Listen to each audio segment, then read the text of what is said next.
I'm Larry Farver, and let's queer up South Florida and Florida.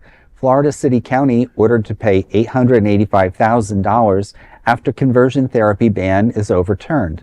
A Florida city and county will pay nearly $885,000 after their ban on so-called conversion therapy for minors was struck down.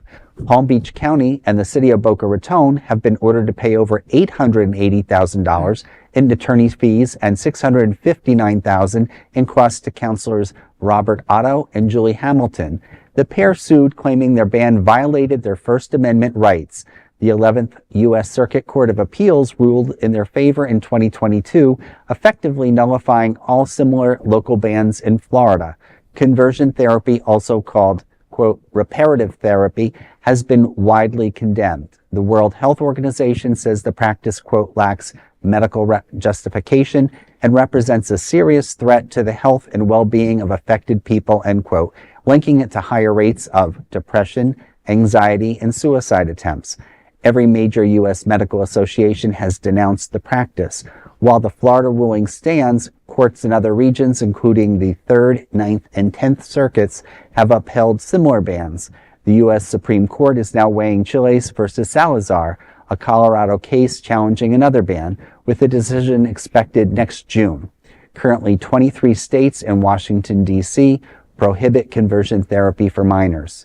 Well, in doing a little digging, I quickly found that with some of the changes on the right, that federal employees and Medicaid coverage, the Office of Personnel Management in 2026 is making some changes, which will actually effectively exclude gender-affirming care if you're covered under federal insurance policies, and may cover, and they say may cover, faith-based counseling for gender dysphoria. So what a contradiction there.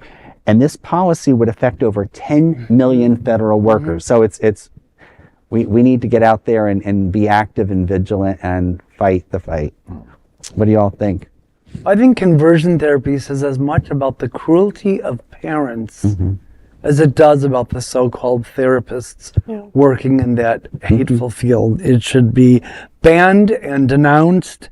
And you know what? Just if you're a parent, religious or not, this is your child. Don't send them to be tortured by a stranger.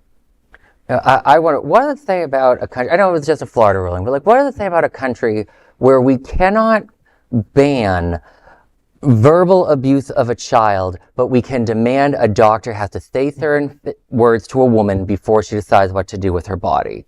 How is that an okay nation to live in? That's just what I want to know today. Good question.